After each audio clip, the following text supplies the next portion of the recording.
un hombre rompió la imagen de la Virgen de Guadalupe en plena fiesta del pueblo. Y meses después, sobrevivió a un accidente mortal, con una estampa de la Virgen pegada al pecho. Pero lo que nadie sabía, es que ese milagro tenía un precio.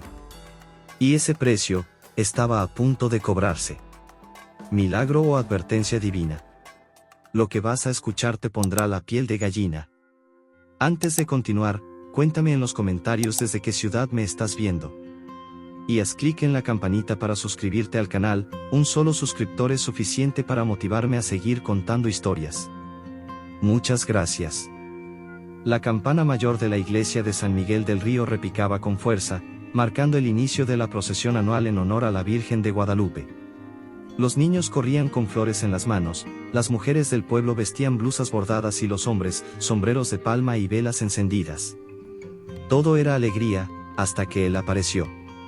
¡Qué hipocresía más grande!, gritó Iván Mendoza desde el fondo de la plaza. ¿De verdad creen que una estatua puede hacer algo por ustedes? Un silencio incómodo se apoderó de los presentes. Algunos intentaron ignorarlo. Otros, lo miraban con lástima. Pero los ojos de Iván estaban llenos de furia. Caminó directo hacia el altar improvisado en el centro de la plaza, donde una imagen de casi 1 metro de la Virgen de Guadalupe estaba decorada con rosas rojas y listones blancos. «Basta de mentiras», gritó, y sin dudar, alzó una piedra enorme que llevaba en las manos y la arrojó con violencia. La imagen se partió en varios pedazos. Una señora mayor soltó un grito. 2 niños comenzaron a llorar. Un joven quiso abalanzarse sobre él, pero fue detenido por su padre. Los murmullos crecieron como una marea. «Profanador. Blasfemo. Que lo detengan». Iván levantó los brazos como si hubiera triunfado. Pero lo que vio en los ojos de la gente no era miedo. Era algo peor, compasión. 2 agentes del pueblo lo escoltaron sin esposas, más para protegerlo que para castigarlo. Mientras lo llevaban, uno de ellos murmuró: «Te volviste loco, Iván. Esto no se hace. Lo que no se hace es seguir fingiendo que un pedazo de yeso tiene poder». Yo solo les abrí los ojos. Pero nadie quería escuchar. Esa noche, la fiesta se canceló. La plaza quedó en silencio, salvo por los pedazos rotos de la imagen, brillando bajo la luz de los faroles. Horas más tarde, ya solo en su casa, Iván abrió una vieja caja llena de fotos. Ahí estaba ella, Carolina, su esposa, sonriendo con una mano sobre su vientre. Al lado, una ecografía pegada con cinta. El silencio se rompió con una carcajada amarga. «Ellos murieron, y tú no hiciste nada», dijo mirando una pequeña estampa de la Virgen que había en una esquina del marco. La arrancó con rabia y la tiró al suelo. Nadie lo había visto llorar en años. Esa noche, lo hizo. Al día siguiente, amaneció nublado. Pero lo que más llamó la atención del pueblo no fue el clima, sino el niño que, sin que nadie lo notara, se había llevado algo muy especial en una caja de cartón vieja. ¿Qué pensaba hacer con eso? ¿Por qué lo escondía? Y lo más inquietante, ¿por qué esa imagen, aún rota, parecía conservar algo inexplicablemente intacto? Desde aquella noche, Iván Mendoza no volvió a poner un pie en la plaza. No porque alguien se lo prohibiera, sino porque nadie lo miraba igual. Las paredes de su casa, que antes parecían apenas viejas, ahora parecían tristes. Hasta los perros del barrio evitaban su acera. La soledad no llegó de golpe, sino como una llovizna persistente, lenta, helada y constante. Pasaba los días encerrado, fumando en la ventana, mirando el mundo desde detrás de los vidrios sucios. De vez en cuando, alguien pasaba y murmuraba algo. Una vecina le dejó pan en la puerta una vez. No volvió a hacerlo. ¿No tienes hambre de verdad?, le preguntó su reflejo en el espejo del baño una tarde. Tengo hambre de justicia, respondió, y lanzó el cepillo al suelo. Empezó a escribir. Textos largos, enojados, llenos de preguntas sin respuesta. Los subía a un blog anónimo con el título provocador, La fe como opio. Al principio, nadie lo leía.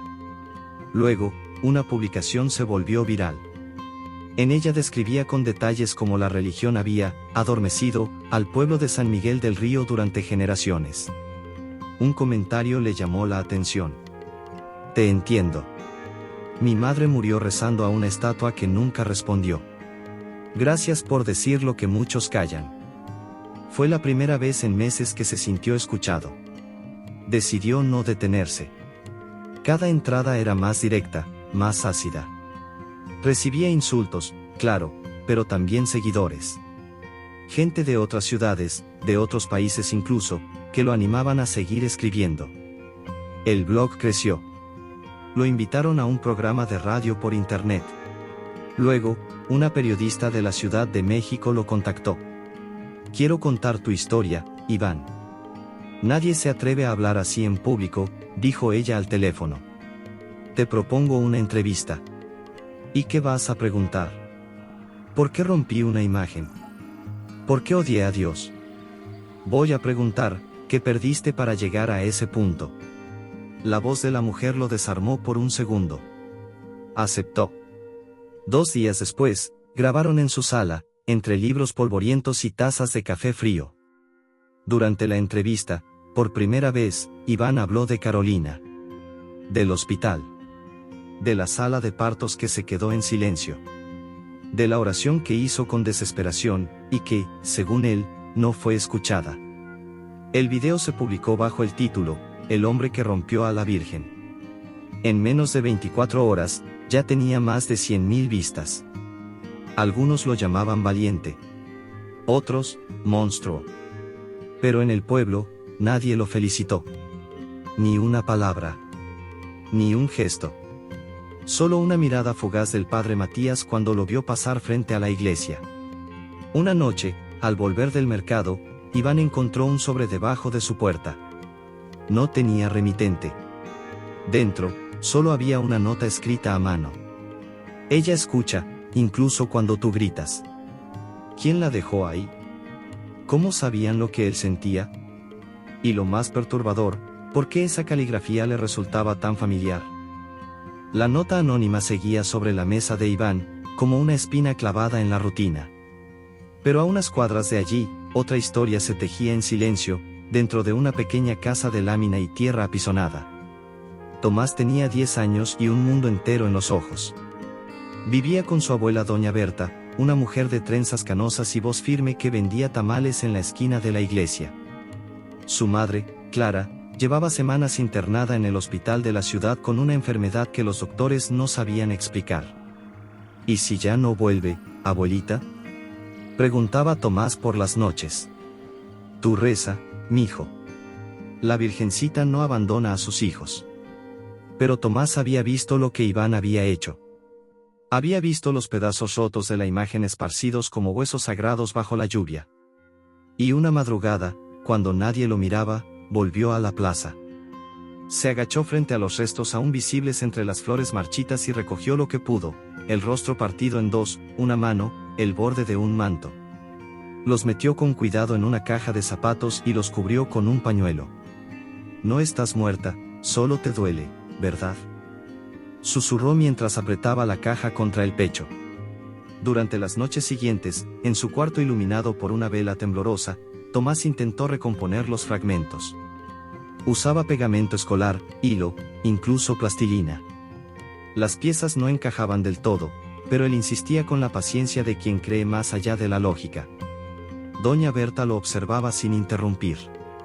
Una noche, cuando entró con una taza de té, vio algo que la hizo soltarla al suelo. El rostro de la Virgen, aunque aún agrietado, tenía una expresión distinta, más serena. Como si hubiese sido tocado. ¿Tú lo pintaste así?, preguntó. No, abuelita. Yo solo la pegué. Días después, el teléfono sonó. Era el hospital. Clara había despertado. Sus signos vitales se habían estabilizado sin explicación. El doctor usó la palabra que todos temían decir en voz alta: milagro. Esa misma tarde, Tomás fue hasta el altar improvisado de su cuarto, colocó la figura recompuesta sobre una cajita de madera y dijo: Gracias, Virgencita. Aunque estés rota, sigues aquí. Pero esa noche, Cuando se fue a dormir, la caja tembló. Solo una vez. Como si algo dentro respirara. ¿Fue un temblor? ¿Fue el viento? ¿O hay objetos que conservan más que recuerdos? ¿Quién más podría estar observando desde las sombras? Esa noche, mientras la caja temblaba sobre el altar de Tomás, al otro lado del pueblo, Iván despertó sobresaltado. Había soñado con un campo de trigo dorado, bajo un cielo sin sol. En medio del campo, una mujer cubierta con un manto azul lo miraba sin hablar. No caminaba, flotaba. Y aunque su rostro estaba cubierto por sombras, sus ojos brillaban como brasas suaves. Al despertar, tenía las sábanas empapadas en sudor y un zumbido leve le retumbaba en los oídos, como un rezo lejano en un idioma antiguo. Intentó ignorarlo. Se convenció de que era una simple pesadilla. Pero al día siguiente, volvió a soñar lo mismo. Y al tercero. Cada vez, la mujer se acercaba un poco más, pero nunca hablaba. Solo lo miraba. Una mañana, al salir a tirar la basura, encontró a un hombre apoyado en la reja de su jardín. Era alto, de piel morena y ojos serenos. Llevaba un sombrero de ala ancha y una cruz de madera colgando del cuello. ¿Iván Mendoza?, preguntó con voz tranquila. ¿Quién pregunta? Soy el padre Gabriel. Acabo de llegar a San Miguel. ¿Podemos hablar? Iván lo observó desconfiado. Si viene a juzgarme, ahórrese el discurso. No vengo a juzgarte. Solo a escucharte, respondió el sacerdote, sin alterarse. Contra todo instinto, Iván lo dejó pasar. Se sentaron en la cocina, entre tazas vacías y olor a tabaco viejo. El padre no mencionó la Virgen, ni el escándalo, ni la entrevista viral. Solo le preguntó: ¿has soñado últimamente? Iván se congeló. ¿Cómo lo sabe? A veces, cuando el alma está demasiado herida, el cielo intenta hablar por otros caminos. Y tú, tienes el corazón lleno de gritos. Yo no creo en nada de eso. Y sin embargo, sueñas con ella, dijo el padre con suavidad.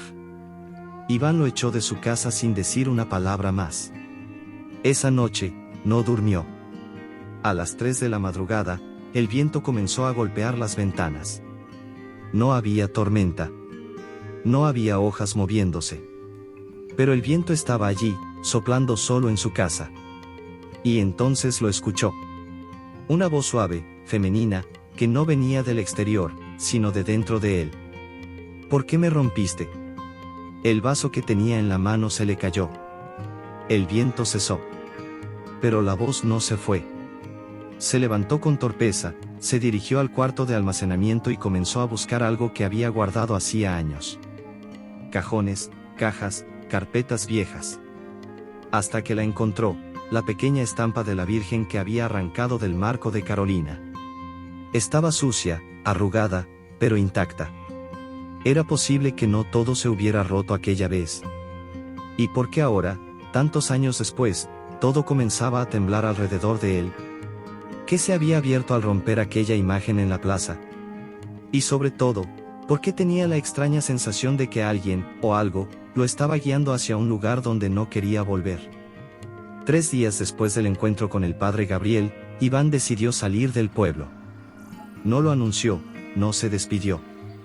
Solo empacó una mochila con algo de ropa, su vieja laptop y, sin entender por qué, la estampa arrugada que había reencontrado. Se dirigía a un congreso universitario en Puebla donde hablaría sobre la superstición como freno del pensamiento. Un tema que antes lo llenaba de orgullo, ahora solo le provocaba vacío.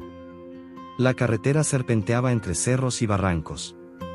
Era temprano, pero la neblina ya bajaba como un telón gris. El silencio dentro del coche lo incomodaba, así que encendió la radio. Pero solo había interferencias. Cambió de estación varias veces, nada. Un chirrido sutil lo distrajo. Provenía del asiento del copiloto. Giró la cabeza, la estampa de la Virgen, que había dejado dentro de la mochila cerrada, ahora estaba fuera, sobre el asiento. No entendía cómo. No frenó. No habló. Solo apretó más fuerte el volante. Basta, murmuró. Una curva cerrada apareció de golpe. Iván giró tarde. Muy tarde. El coche perdió el control, resbaló sobre la grava suelta y se precipitó por el barranco. Fueron segundos eternos. Ramas rompiéndose, el sonido metálico de la carrocería chocando con las piedras, el parabrisas estallando, el cinturón que se tensó hasta casi asfixiarlo. Todo terminó con un golpe seco. Silencio. Iván abrió los ojos entre la penumbra. La cabeza le zumbaba, pero no sentía dolor. No podía moverse bien.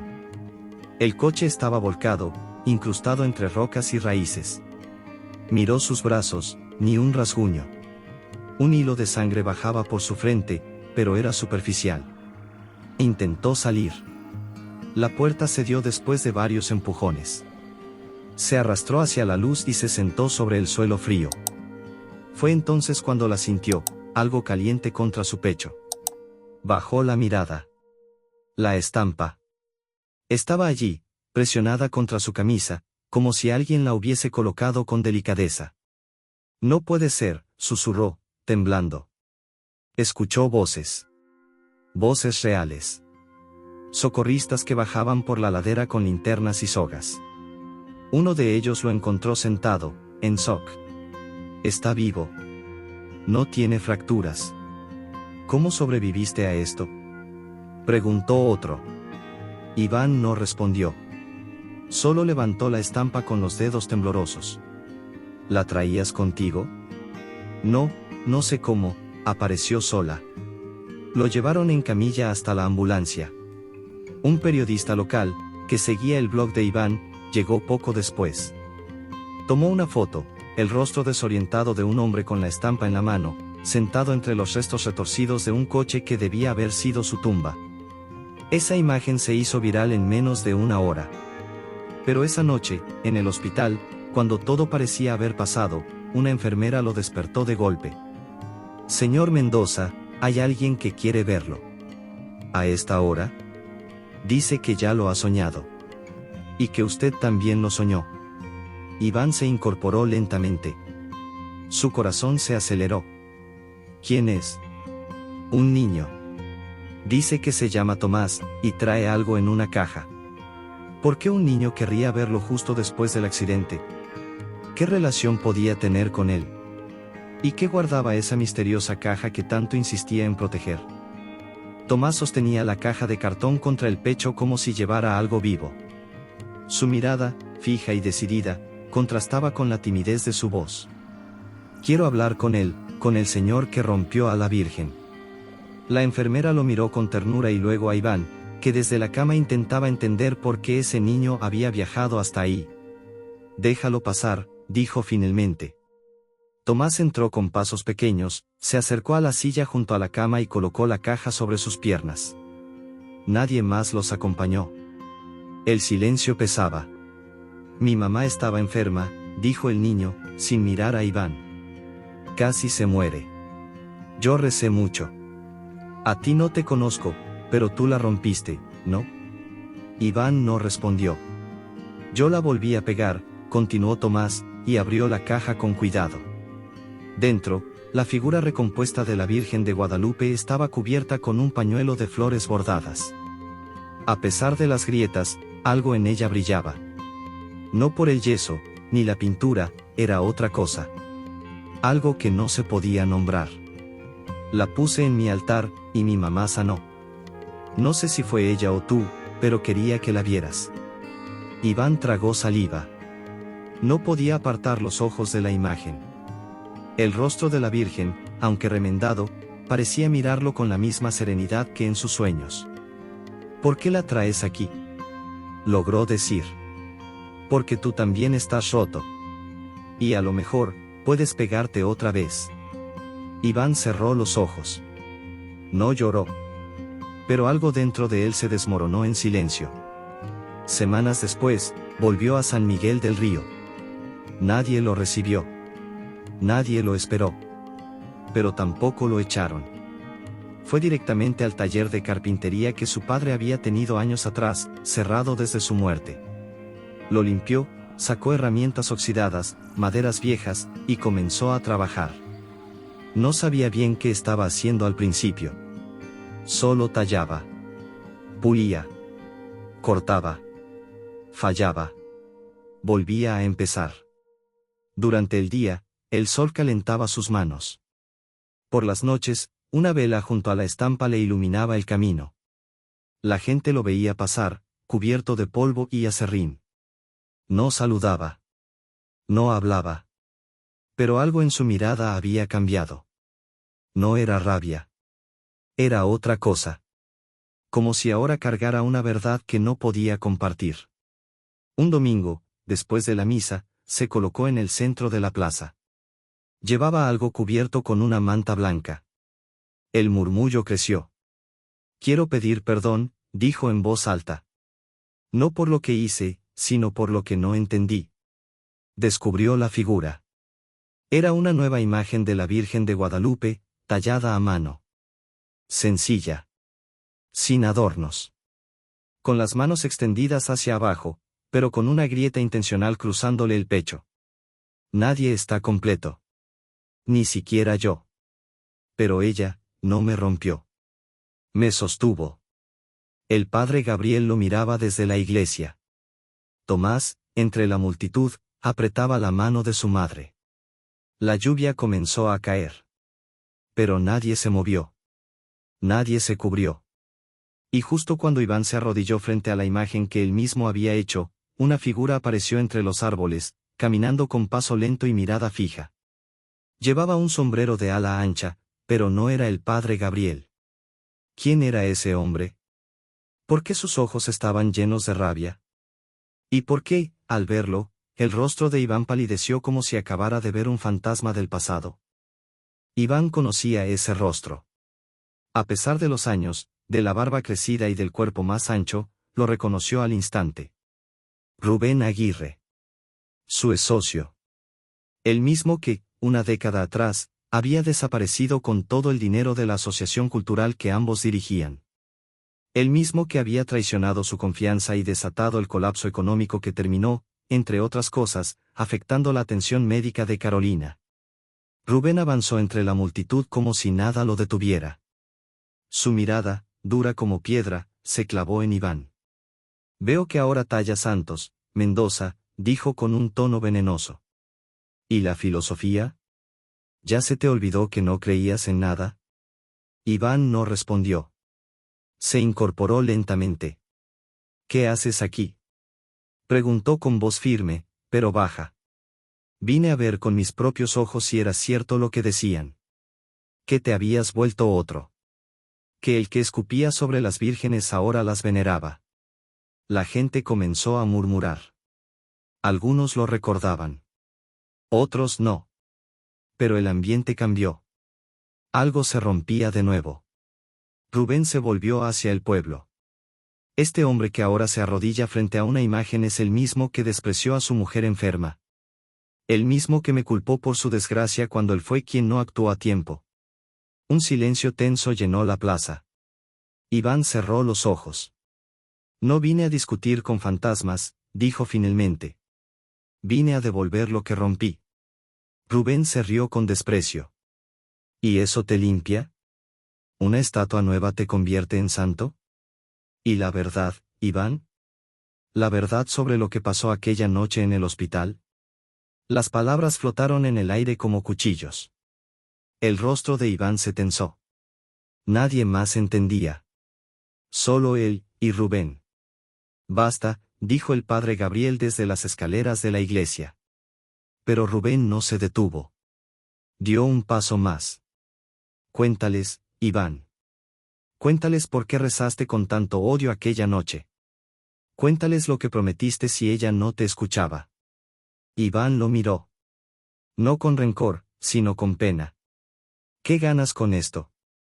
La verdad, Mendoza. Porque si no la dices tú, la digo yo. Los ojos del pueblo estaban sobre ellos.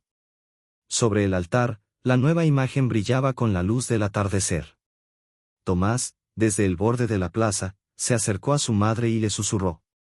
Él va a decirlo, lo que guarda desde hace años. El padre Gabriel bajó los escalones. Su rostro estaba sereno, pero algo en sus pasos surgía. Iván, dijo con calma. No es a él a quien tienes que responder. Es a ti mismo. Iván miró a la Virgen tallada por sus manos. La grieta cruzaba su pecho. Como una cicatriz. Como una herida que nunca cerró. Y entonces, habló. Aquella noche, dijo con voz quebrada, no solo le rogué a la Virgen. Le exigí. Le grité. Le puse condiciones. Dije, que si no salvaba a Carolina, la odiaría toda mi vida. Y lo cumplí. La gente enmudeció. Un viento leve cruzó la plaza. Y ahora, continuó, no vengo a pedir que me crean. Vengo a pedir, que me dejen reparar, aunque sea un poco, lo que quebré.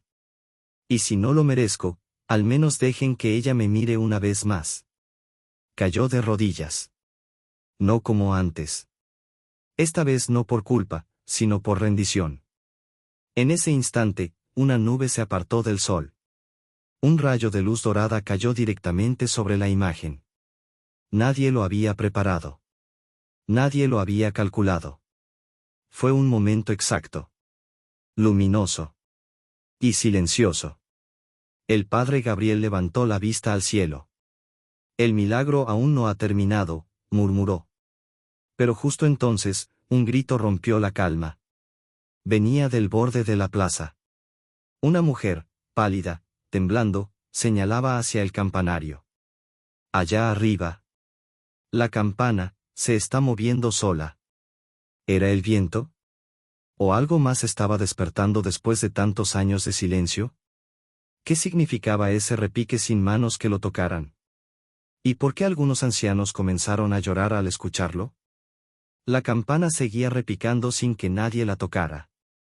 Cada golpe retumbaba en los corazones como si fueran campanadas de advertencia, o de redención. Nadie se movía. Ni los ancianos. Ni los niños. Ni siquiera Rubén, que miraba hacia el campanario con el ceño fruncido, como si tratara de negar lo que veía. Iván no se levantó. Seguía de rodillas, la frente casi rozando el suelo, como si su cuerpo ya supiera que algo sagrado estaba ocurriendo. Pero no era solo el repique. Un zumbido eléctrico parecía recorrer la plaza entera. Un aire distinto, casi perfumado, como flores recién abiertas después de la tormenta. Tomás, con los ojos abiertos como platos, fue el primero en notarlo. La imagen tallada por Iván, estaba llorando. Está llorando. Gritó señalando el rostro de la Virgen. Las lágrimas caían finas, transparentes, resbalando por las grietas de madera como si cada surco fuese una herida sanada. El padre Gabriel se acercó con cautela. Acarició una de las gotas y se la llevó a los labios. Cerró los ojos.